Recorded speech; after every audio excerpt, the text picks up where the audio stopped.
Friday afternoon, and we are gonna try, because I've got new plates, 180 kilos, because I've never tried it, and I want to try and do it before I'm 29 years old, which is in the next couple of weeks. So I'm gonna give it a go, and hopefully all goes to plan.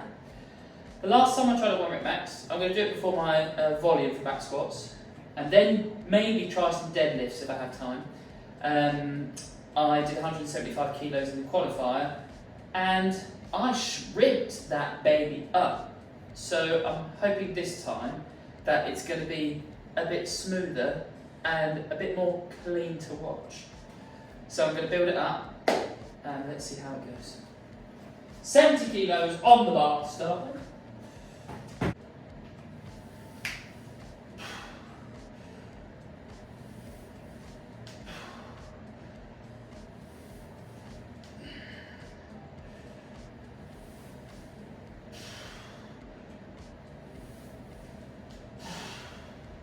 Trousers, knee sleeves, and coffee. 2 coffees.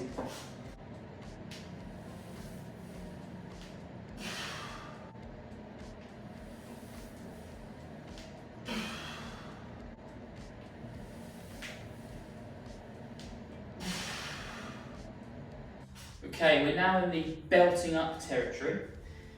150 beltless was not feeling the best, but my Dal and Pepper new belt, well, it's now a month old, from Christmas, hopefully it's going to help 160 feel better.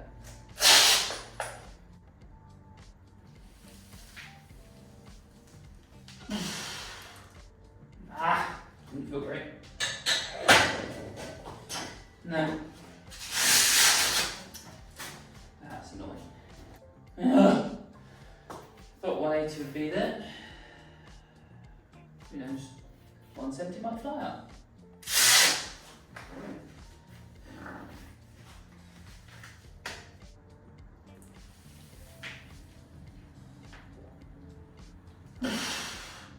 Yep. I ain't doing 180. No way.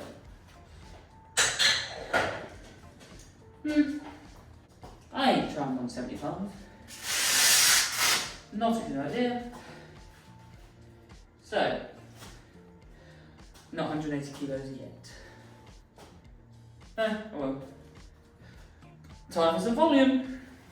That's slightly annoying because phone stopped recording when I was doing my build-up sets, but done back squats, 8 lots of 2, at 157.5 kilos, and that felt quite heavy after doing the 171 rep max, which I am disappointed with, but hey, it's alright. 180 before I'm 30 instead of 29. Haven't used the straps for this. I've got 200 kilos on the bar, just because I want to see if I can pull it after having not done 200 kilos for probably a year. So, this is going to be fun. I would normally do 160 kilos for 8 lots of 2. 8 lots of 2. But obviously I have to take it down slightly because of my central nervous system being quite taxed after the 170. For some reason my 1 rep maxes aren't the best on back squat and deadlifting, but still going to work on it. Doing more hamstring work, posterior chain, so I'm very lower back dominant. I'm going to try this twice. So, 200 kilos, here we go.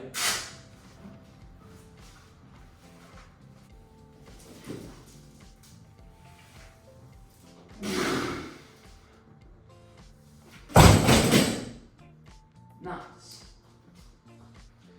Whew. Not bad. Alright, one more time.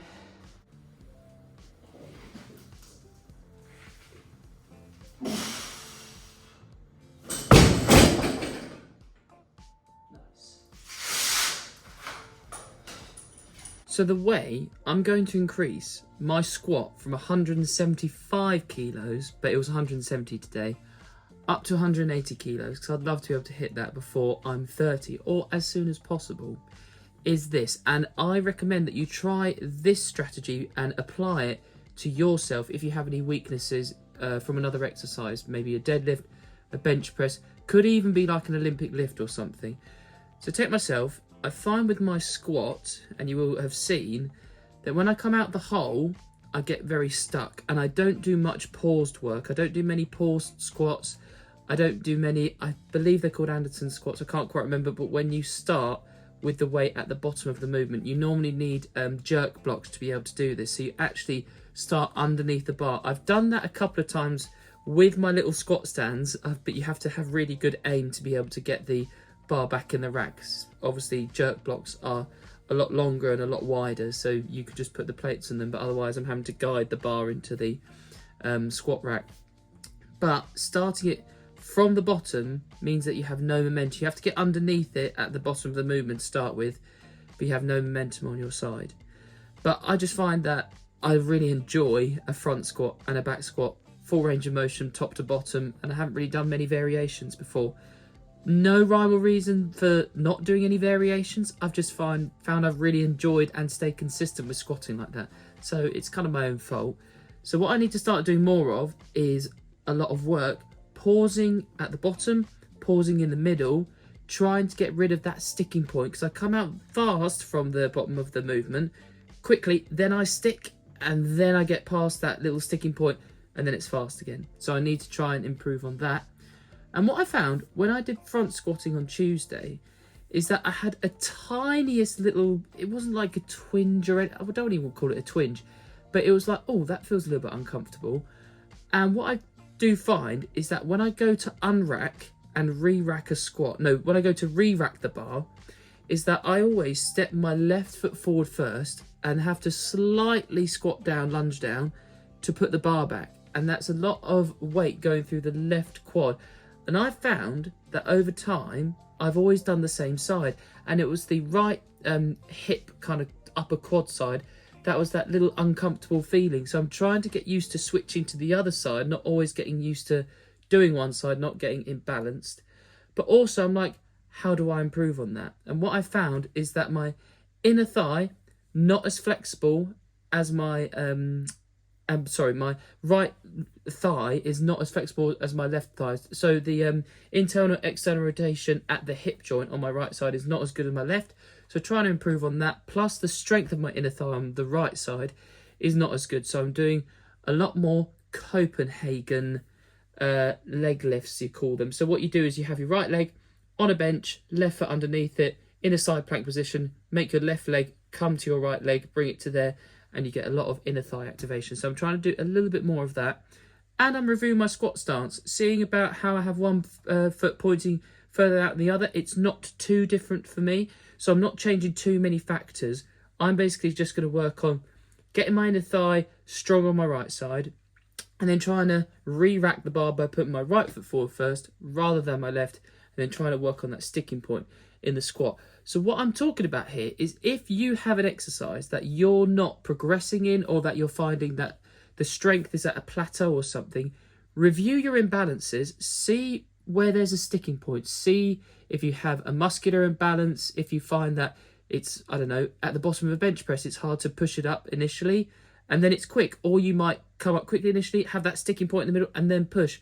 Then what you might want to try and consider doing is having a block on your chest when you do bench press, so you have half the range of motion, but you pause at that sticking point in the middle, something like that. You might do paused bench presses alongside your normal bench press routine. It's just little things. Anything I have and am experiencing, I like to try and help people to apply it to themselves. So whatever I'm going through, you can try and just adapt it to your own lifestyle, if that makes sense. Let me know if you have any questions. I hope I've explained that well. Thanks for watching the video. Make sure you like, comment, share, subscribe. Let me know what you want to see in the future, and I'll see you in my next video.